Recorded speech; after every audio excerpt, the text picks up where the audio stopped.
চলে আসলাম ঢাকা সামরিক জাদুঘরে। ১৫০ টাকার টিকিট দিয়ে এখনই ভিতরে ঢুকবো। তো ভিতরে ঢোকার পরে সামনে যা পড়লো, দেওয়ালে ১ম এই দেখলাম জাহাজগুলো দেওয়ালে সুন্দর মতো সাজিয়ে রেখেছে। এখানে আসলে আসলে আপনার মন জুড়িয়ে যাবে। ডিসপ্লে দিয়ে রেখেছে বিভিন্ন যুদ্ধের বিভিন্ন সরঞ্জাম, বিমান বাহিনী, নৌবাহিনী,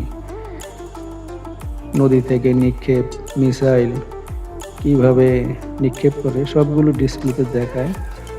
এখানে নৌবাহিনীর জাহাজের সরঞ্জামগুলো সাজিয়ে রেখেছে খুবই সুন্দর করে।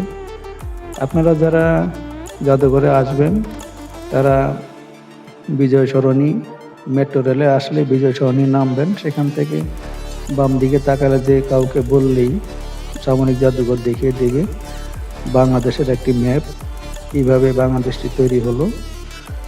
আর এখানে অপারেশন জ্যাকপট ডিসপ্লেতে দেখানো হচ্ছে কিভাবে যুদ্ধ করেছে ওনারা, দুঃসাহসিক কমান্ডারদের গল্পগাথা বিভিন্ন ডিসপ্লে ওয়ালে সাজিয়ে রেখেছে সুন্দর করে। তা আপনারা যদি আসাদ গেট দিয়ে আসেন সেক্ষেত্রে আপনাদের সংসদ ভবন পার হয়ে চলে আসতে হবে। দেওয়ালে বিভিন্ন ডিসপ্লে রেখে দিয়েছে, সেখানে বিভিন্ন অংশ। এখানে একটি ডিঙ্গি নৌকা, এই নৌকা দিয়ে ওই সময় আপনার রোমান গ্রোক সাম্রাজ্য আমাদের এই দেশে এসেছিলেন ব্যবসা বাণিজ্যের উদ্দেশ্যে, শিল্প প্রসারের উদ্দেশ্যে। তাদের স্মৃতি ওনারা এখানে রেখে দিয়েছেন। আরও এরকম বিভিন্ন প্রজাতির প্রাণী নৌকা আছেন। এখানে আসলে আসলে আপনার মন জুড়িয়ে যাবে। রোমান গ্রোকরা এই দেশে এসে কিভাবে যুদ্ধ করেছে, রোমান গ্রোকের সাম্রাজ্য সুলতান আমাদের এখানে এসে সিলেটে সরাসরি চলে যায় উনি শাহজালাল বাবার সাথে দেখা করার জন্য। এখানে দেখানো হচ্ছে কিভাবে রাজা বাচ্চারা তাদের সৈন্য সিপাহীদেরকে উপদেশ দিচ্ছেন।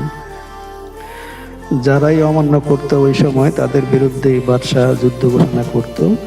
উনি তার সৈন্যবাহিনী নিয়ে বেরিয়ে পড়তেন। তো উনি প্রথমে এসে হযরত শাহজালাল বাবার সাথে দেখা করেন। তো এখানে দেখা যাচ্ছে আর ওই সময়ের যুদ্ধের একটি নৌকা খুবই সুন্দর করে সাজিয়ে রেখেছেন। ডিসপ্লেতে বিভিন্ন নৌকা দিয়ে যারা যুদ্ধ করে তখনকার যুদ্ধের সব নৌকার একটি নাম ছিল, এই নৌকাটির নাম ঘাসি। এই ঘাসি নৌকাটি নবাব সিরাজউদ্দৌলাও ব্যবহার করেছেন এই নৌকাটি। এখানে মালয় নৌকা, এটি সুন্দর মতো এখন কি সুন্দর করে সাজিয়ে রেখেছে। এটি হলো একটি ডিঙ্গি নৌকা, ওনারা গ্লাসের ভিতরে সুন্দর করে সাজিয়ে রেখেছে। এখানে না আসলে আপনি বুঝবেন না আসলে কত যে সুন্দর। একটি পার্কের থেকেও এখানে আসবেন, ১৫০ টাকা মাত্র টিকিট। আপনার বিকাল ৩টা থেকে রাত্রে ৮টা পর্যন্ত, আবার সকাল ১০টা থেকে ১টা পর্যন্ত, ১টা থেকে ৩টা পর্যন্ত ওনাদের বিরতি লাঞ্চের সময়। এই সময় ওনারা ভিতরে কেউ থাকতে দেয় না। তা আপনারা যারা আসবেন তারা গুগলে দেখে টাইম জেনে তারপরে আসবেন। এখানে বাচ্চাদের জন্য 3D রাইডারও আছে, আলাদা টিকিট ২৫০ টাকা। তাছাড়া ৬ মিনিটের একটি ভিডিও ওনারা দেখায় সেনাবাহিনীর, ওইটি ফ্রি, কোনো টাকা লাগে না, ওটা দেখতে পারবেন। দেখুন মুঘল সম্রাটরা তখন ঘোড়া নিয়ে যুদ্ধ করতে আসতো দেওয়ালে।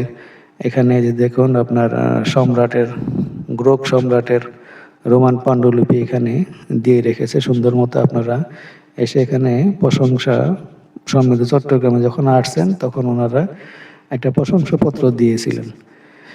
ডিসপ্লেতে বিভিন্ন সামুদ্রিক মাছ, নৌকা, সব কিছু, দেওয়ালে ছবি এত সুন্দর, না দেখলে আপনারা আসলেই বুঝবেন না।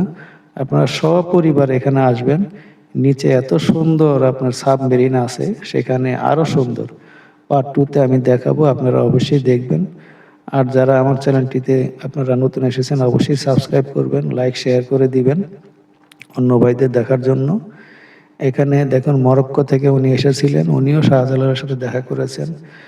এখানে নামতে হলে নিচে আপনার সিঁড়ি দিয়ে নামতে হয়, অ্যাক্সিলেটর। এখানে যুদ্ধের জাহাজের সরঞ্জাম, সারেঙের ড্রাইভিং হ্যান্ডেল, এখানে হরেন, এটি একটা লাইট এখানে দিয়ে রেখেছে। সুন্দর, খুবই সুন্দর। আপনারা আসবেন দেখার জন্য কিভাবে নৌপথে কিভাবে যুদ্ধ করে একটি দেশ, সমস্ত কিছু A to Z এখানে আপনারা দেখতে পাবেন। বাচ্চারা আরো উপভোগ করবে এবং ইয়াং জেনারেশন যারা আছেন তারা অবশ্যই আসবেন। এখানে শিখার অনেক কিছু আছে। এটা দেখে আপনার ব্রেন খুলে যাবে যে আসলে আমি কি করতেছি, দুনিয়ার বাইরে আমি কি করতেছি, আমার কি করা উচিত। এখানে নৌবাহিনীদের জাহাজের যেই পাখা, এই পাখা ছাড়া পাখা ঘুরলে পানি কাটে, তার দ্বারাই আপনার জাহাজটি সামনের দিকে এগিয়ে যায়। তো আজকের মতো এই পর্যন্তই শেষ। আপনাদের সবাইকে আবারও সালাম জানিয়ে আসসালামু আলাইকুম রহমতুল্লাহি বরকাতু। পরবর্তী ভিডিও দেখার আমন্ত্রণ জানিয়ে আজকের মতো বিদায় নিচ্ছি। আল্লাহ হাফিজ।